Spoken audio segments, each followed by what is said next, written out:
Salut à toutes et à tous. Alors aujourd'hui, comme vous l'aurez deviné, ce n'est pas un thème scientifique, je bouleverse un peu l'ordre logique des sorties des chroniques. Alors Dinospark, qu'est-ce que c'est? Ce n'est pas non plus un documentaire, ni un film, ni un nanar, contrairement à ce qu'on pourrait croire. Non, comme son nom l'indique, c'est un parc sur le thème des... Patates douces. Les ornithorynques. Les rotophiles. Henri Calville. Les dinosaures. Dinospark, c'est dans les mecs. Dinospark est situé dans le département de la Vendée, sur la commune de Saint-Hilaire-d'Uriez. Duriez. Oh, ça s'écrit comme ça, vous vous démerdez pour la prononciation. Ce parc est ouvert de mars à septembre, je crois savoir que c'est sa 2e ou 3e année d'ouverture. Les tarifs gratuits pour les moins de 4 ans, 8,50 € pour les 4 à 12 ans, et pour les plus de 12 ans, les adultes, autrement dit, c'est 13 €. Voilà, 13 € c'est vraiment pas donné. Alors écoutez, vu les tarifs qu'il y a, moi je suis désolé, ça me donnait envie de lire la présentation du site web, pour que ça me donne un petit peu l'eau à la bouche, ce genre de choses. Dinospark est un parc à thème unique en Vendée. Sur plus de 2 hectares, venez découvrir les créatures du Trias-Crétacé. Trias-Crétacé, 251, 66 millions d'années. Non, je vais le mettre pour plus tard, ça. 230 millions d'années dans le passé. Plus tard. Observez les dinosaures à taille réelle. Et pourquoi tu cries? C'est marqué en majuscule. Si c'est marqué en majuscule, ça veut dire que tu cries, sinon ça n'a aucun sens de le mettre en majuscule. Regardez-les bouger, grogner, rugir, respirer. Alors regardez bouger, oui. À la limite, regardez respirer, c'est possible aussi. Mais grogner ou rugir, c'est plus l'audition que ça va concerner. Bon, encore une fois, je chipote, mais voilà quoi. Un système robotique de pointe anime les différentes parties de leur corps. Ça a l'air pas mal. Visite libre, sans réservation! Les individuels. Sur place! Une zone de fouilles archéologiques pour les enfants pour découvrir un squelette de dinosaure comme un vrai archéologue.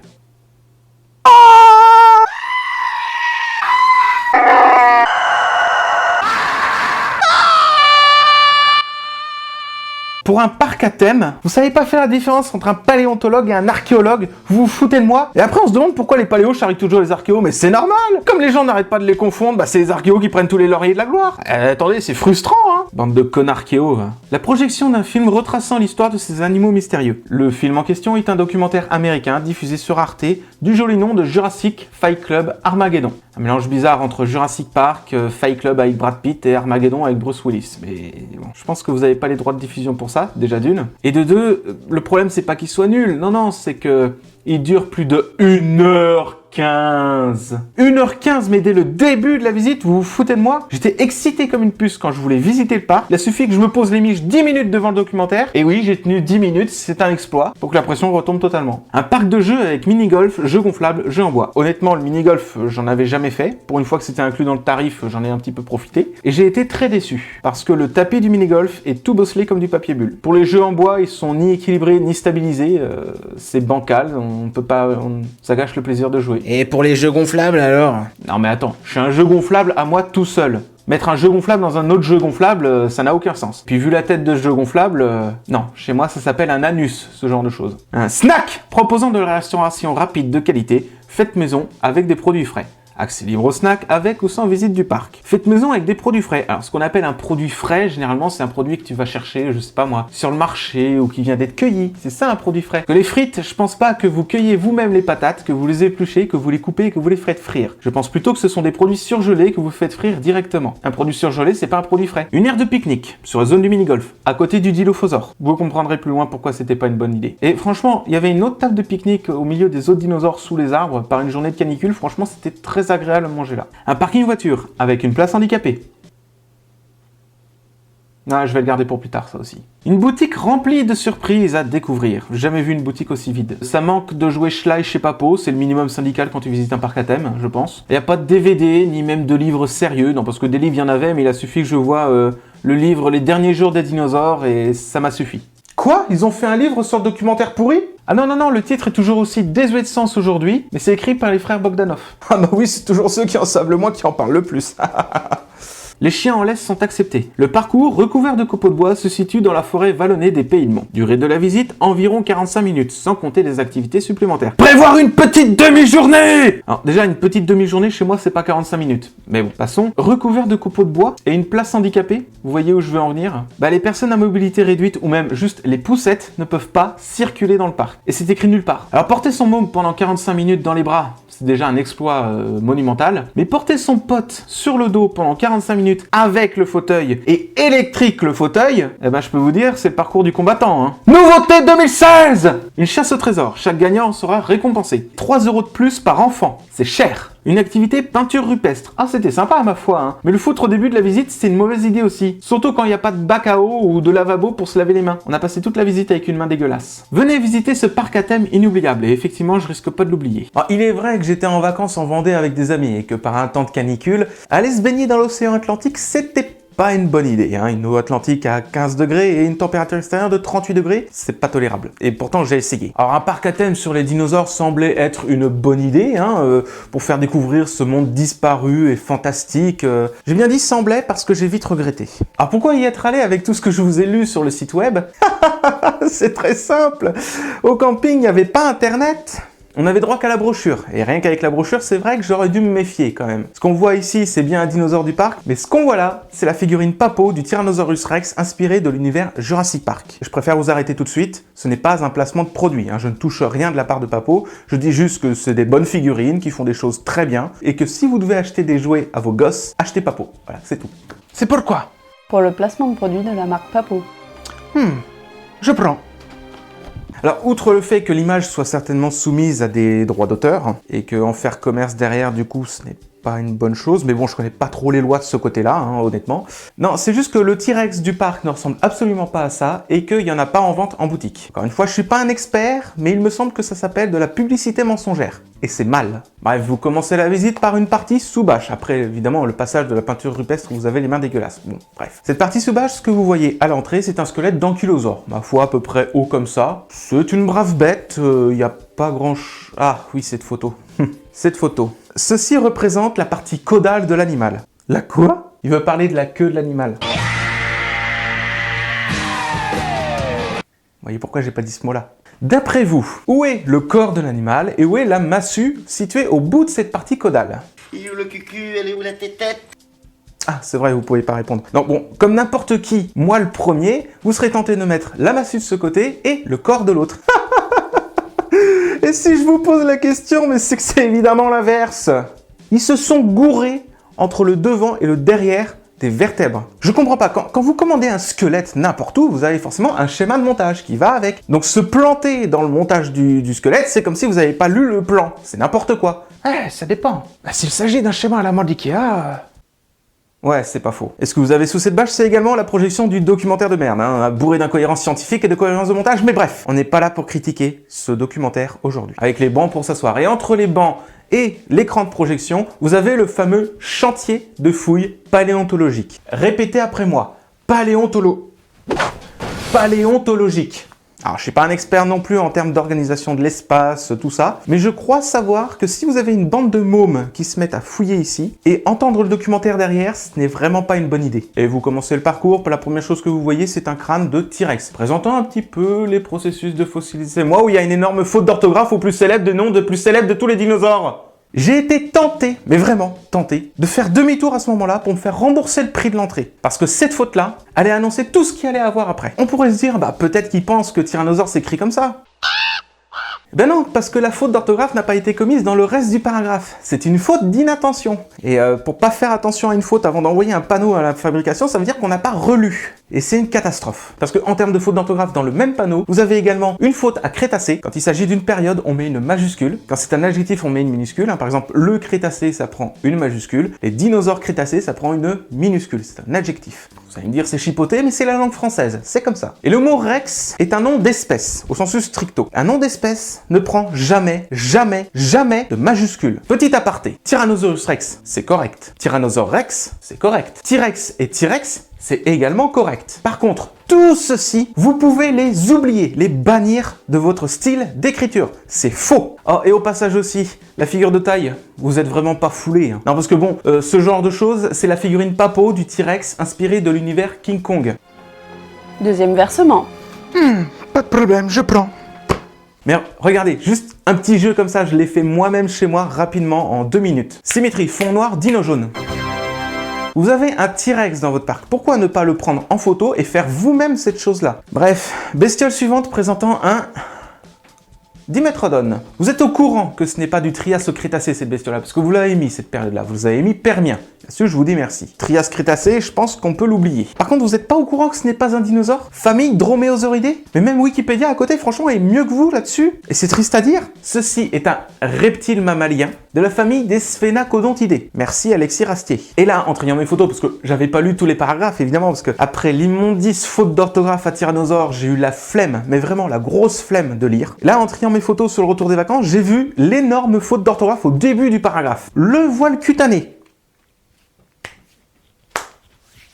Non, non, non, je suis désolé. Dans la langue française, on ne peut pas mélanger du masculin avec du féminin. Ça marche pas comme ça. Donc non, non. D'ailleurs, le mot voile en anatomie comparée est féminin. C'est la voile cutanée. Le Dilophosaure. Ah bah ma foi, superbe, hein, rien à redire sur la forme ni les couleurs. Le piège aurait été de le faire à la manière Jurassic Park, hein, tout petit avec une collerette et crachant du venin. Mais là, ils sont pas tombés dans le piège, franchement, là-dessus, bravo. Par contre, le cri, parce qu'on entend quand même les dinosaures et autres bestioles grogner, respirer, etc. Et le cri que vous avez utilisé est bien, par contre, celui de Jurassic Park. Voilà. Il y aurait que ça me dérangerait pas. Bien que je me demande si vous avez vraiment les droits de diffusion pour ce genre de truc. Mais bon, c'est pas grave. Ça, c'est pas vraiment le plus dramatique. Le problème, c'est que vous avez rajouté ça après. Alors, quand vous avez l'image avec, tout va bien. Par contre, quand vous avez devant vous un Dilophosaure qui est devant une poubelle, ça se transforme en ça. Oh putain, j'ai la chiasse! Ça fait du bien. Voilà pourquoi c'est pas une bonne idée de s'asseoir, pique-niquer à côté de ce truc-là. Ça coupe l'appétit. Oh, encore un truc qui n'est pas un dinosaure. Bon, ok, j'imagine que c'est pas facile de faire un parc à thème uniquement sur les dinosaures sans parler des ptérosaures. Là-dessus, je passe l'éponge, je m'en fiche complètement, c'est beau à voir. Oh, la posture de cet animal est remplie de perversion. Perverse? Eh mec, tu veux des montres? Oh, d'accord, ouais, effectivement, oui, effectivement. Là-dessus, je peux pas te donner tort, oui. Bon, par contre, le nom de Ceradactylus atrox a été traduit en reptile volant. Ceradactylus atrox, ça veut dire doigt affreux de Ceará. C'est une région du Brésil. Bon, par contre, pour l'image de taille, hein, je le savais pas au moment de la visite, hein, je l'ai su en préparant cette vidéo. C'est une image soumise à des droits d'auteur. Là, cette fois, il y a le copyright qui est dessus, on peut rien y refaire. Toi, tu utilises bien des images soumises à des droits d'auteur pour les besoins de tes vidéos, hein. Oui, enfin, sauf que moi, je monétise pas mes vidéos. Quelque part, c'est un petit peu pardonnable, ce genre de choses. Eh, t'as vu le nom de la famille aussi? De quoi? Famille sous-ordre Pterodactylidea. Oh, c'est atroce à lire ce genre de choses. Bon, passons. Je suis désolé, on va devoir revenir 2 secondes sur le documentaire, parce qu'il y a un truc qui va pas. Dans le titre, il y a le mot Armageddon. Pour vous, ça fait penser à quoi? Fin du monde, le film avec Bruce Willis où il y a un météore qui s'écrase sur la Terre. Donc ça veut dire que le documentaire va parler de la crise Crétacé-Tertiaire. Alors pourquoi Jurassique dans le titre? Pourquoi? Alors ça, les Américains, ils adorent faire ce genre de choses. Faire des titres qui sont complètement désuets de sens, ou des titres qui ne vont absolument pas avec ce qu'ils vont raconter. Bon, je suis désolé d'être revenu 2 secondes sur le documentaire, parce que ça me... Ah, Deinonychus. Bah, ma foi, pas grand-chose à redire dessus non plus, hein. Le fameux Vélociraptor de Jurassic Park, hein, Deinonychus antiropus. Ma foi, superbe. Quoi? Non, mais rien. Ah si, allez, vas-y, dis-moi. Il y a juste un truc qui me chiffonne, je saurais pas dire quoi, en fait. Oh putain, oui. Vas-y, dis-moi. Il y a une asymétrie au niveau des pattes de derrière. Les 2 pattes déjà n'ont pas les griffes rétractiles. Mauvais point. Ensuite, une des 2 griffes est effectivement relevée et l'autre est à terre. Voilà, le seul truc à ne pas rater chez un droméosaure, c'est ça. Bon, allez, passons. On va pas faire tous les dinosaures non plus, hein, du parc, parce qu'il y en a quand même une bonne tripotée, et on n'a pas que ça à faire. Alors, un Célophysis. Alors là, franchement, ça valait la peine de vous le montrer, parce que c'est très rare d'en revoir des reconstitués dans les parcs à thème. Par contre, famille Hadrosauridés. Le Célophysis est un théropode, saurisquien. Les Hadrosauridés font partie des ornithischiens, ornithopodes. Le truc a rien à voir, quoi. Célophysis théropode primitive. De quoi? Célophysis théropode primitive. Tu me fais une Google Traduite aiguë ou qu'est-ce que tu me fais là? Non, je te lis seulement la première phrase. Hein? Non mais attends, qu'est-ce qu'ils ont voulu dire par là? Mais ça veut rien dire. En plus, primitive c'est féminin. Célophysis hétéropode c'est masculin. Non. Cette phrase ne veut rien dire. Et même en anglais, et croyez-moi, pourtant j'ai pas eu de très bonnes notes en anglais, j'ai pu remarquer des fautes d'orthographe. Théropode en anglais, il n'y a pas d'accent, il n'y a pas de E à la fin. Et pareil, la première phrase ne veut rien dire non plus. Mais vous êtes vraiment pas relus quand vous avez envoyé les panneaux à la fabrication? Mais c'est n'importe quoi! Bon voilà, je parle surtout du français parce que voilà, les textes anglais je maîtrise pas du tout. Alors, je suis désolé, on va devoir revenir 2 secondes encore sur le documentaire. Non, parce que j'ai repensé, parce que le jour où on y est allé, il y avait une famille hollandaise qui était derrière nous, et le documentaire n'est même pas sous-titré en anglais. Tous les panneaux du parc sont traduits en anglais, mais le documentaire, lui, n'est pas traduit. En même temps, vous allez me dire, les Anglais ne ratent rien. Finalement, c'est pas plus mal. Alors désolé de m'être encore arrêté dessus, hein, je suis vraiment navré. Je vous promets que ça n'arrivera plus, ok? Ah, alors là, franchement, c'est beau à voir. Hein. Alors ceci est la reconstitution d'un célèbre squelette qui a été retrouvé en Asie, présentant un Vélociraptor et un Protoceratops morts en train de se battre, et fossilisés tel quel. Le gros point négatif de ce moment-là, c'est que justement, il n'y a aucun panneau qui présente le squelette. Et c'est dommage. Ah, tout le monde connaît le fameux Vélociraptor de la famille des Dromaeosauridae, théropodes carnivores, et le Protoceratops, paisible herbivore de la famille des Dromaeosauridae. Bon, tir groupé sur le panneau du T-Rex et du Triceratops. Les familles n'ont même pas été mises. Ce qui est regrettable. C'est vrai que ça aurait été intéressant de mettre l'ordre de chaque dinosaure. Ça aurait pu donner des jeux de pistes intéressants. Bon, bref. Et pourtant, la famille d'un tyrannosaure est très facile à trouver. Un tyrannosaure, ça a 66 millions d'années. C'est un vieux tyrannosaure. Quand on est vieux, on a des rides. C'est donc un tyrannosaure ridé. Et enfin, on finit la visite avec un spinosaure. Et encore une fois, dans le panneau, on retrouve le voile. Non, la voile. Des pieds palmés. Là, franchement, je suis absolument pas au courant de l'actualité scientifique vis-à-vis du spinosaure. Si l'un d'entre vous a une piste à ce sujet-là, merci de me mettre le lien de l'article dans les commentaires. Et encore, je ne croirais l'article scientifique que s'ils ont retrouvé une patte arrière du spinosaure montrant les empreintes de peau entre les orteils. Voilà. Et puis attends, dans la même phrase... S-O-N-T. Vous vous foutez de moi? Non mais attendez. C'est n'importe quoi. Non, là franchement c'est inadmissible. D'un point de vue orthographique, c'est n'importe quoi. Et en fait, famille carnosaurien. Non, mais non, c'est comme le T-Rex, c'est un vieux spinosaure, c'est un spinosaure ridé. Voilà, c'est... Bon, il y a aussi un détail qui m'a chiffonné pendant la visite. Tantôt sur les panneaux des dinosaures herbivores, on pouvait voir régime alimentaire herbivore, tantôt on pouvait voir végétivore. Outre le fait que je ne connaissais pas le mot végétivore, ma question que j'ai posée à mes amis à ce moment-là, c'est: il y a une différence entre herbivore et végétivore? Mes amis n'ont pas su répondre non plus. Et Google non plus n'a pas pu trop répondre à cette question-là. Mais si on prend la racine des mots, herbivore c'est qui mange de l'herbe, et végétivore c'est qui mange des végétaux. Et on sous-entend contemporain de l'époque. Et effectivement, c'est un abus de langage de dire que les dinosaures non aviens étaient herbivores, parce que l'herbe était très rare lors du Mésozoïque. Elle est probablement apparue fin Crétacé. Donc c'est vrai qu'on devrait plutôt dire dinosaure végétivore. Alors c'est pas beau à entendre, mais c'est scientifiquement plus correct. Non, franchement, vous auriez mis herbivore partout, j'aurais pas fait gaffe. Par contre, si vous mettez herbivore et tantôt végétivore, ça veut dire qu'il y a vraiment une différence entre les deux et que dans ce cas, le mot herbivore est plutôt faux par rapport à végétivore. Donc soit vous mettez végétivore partout, soit vous mettez herbivore partout, mais il faut choisir. Alors ce qui était intéressant aussi, c'est qu'ils ont mis des articles un peu disséminés sur le parcours, sous format A4, tenant un peu les gens de l'actualité paléontologique sortie ces dernières années. Là-dessus, je vous dis merci. Par contre, c'est pour raconter n'importe quoi, vous vous abstenez. Des fragments de sang. C'est un liquide, le sang est un liquide. Comment on peut fragmenter un liquide? Faudrait m'expliquer. Les fragments de sang, c'est plutôt des fragments d'ADN, et les fragments d'ADN en question, ce sont des protéines. Mettez le mot protéines, tout le monde comprendra, je pense. Ensuite, ce petit dinosaure qui a des écailles, des plumes et des poils. Des poils? Non. Les poils sont vraiment le propre des mammifères. Et encore, pour les ptérosaures, on sait pas trop si c'est vraiment les mêmes poils que les mammifères ou si c'en est encore des différents. Donc non, ce que vous confondez avec des poils, ce sont des plumes au stade 1, qui ressemblent à des poils, ce sont des plumes. Voilà, des proto-plumes. Bon, voilà en bref le...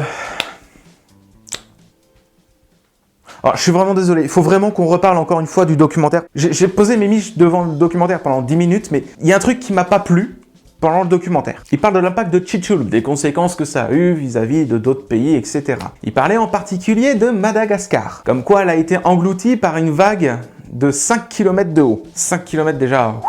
Waouh! Prouvez-moi aussi par les archives sédimentaires qu'il y a bien eu un raz-de-marée de cette taille-là, déjà. Et ensuite, je suis pas un expert en géographie, mais il me semble que entre l'impact et Madagascar, il y a quand même un continent entier qui fait le bouclier face au raz-de-marée. Ce continent s'appelle l'Afrique. Bon, je suis vraiment désolé. Cette fois, je vous le dis, c'était vraiment la dernière fois que je parlais de ce documentaire. Allez, donc voilà en bref, Dinospark franchement part d'un bon principe, très attractif en tout cas pour moi, je suis tout à fait le public cible pour ce genre de choses, qui part avec un concept assez unique dans l'ouest de la France, des animaux robotisés, on voit pas ça souvent. Les formes sont dans l'ensemble bien respectées, même les couleurs franchement elles sont cool aussi, même si pour beaucoup de dinosaures on n'aura jamais la certitude qu'il avait telle ou telle couleur, non franchement elles sont sympas. Bien que pour certains franchement les yeux, on a plus l'impression qu'ils sont sous LSD qu'autre chose. Ah, le bad, je suis en pleine redescente, ça va pas du tout, là. Mais franchement, sinon, les bestioles sont vraiment bien foutues. Mais toutes les fautes, que ce soit des fautes scientifiques ou des fautes d'orthographe, de grammaire et compagnie, ça va de votre site web jusque dans le parc. Non, franchement, c'est inadmissible.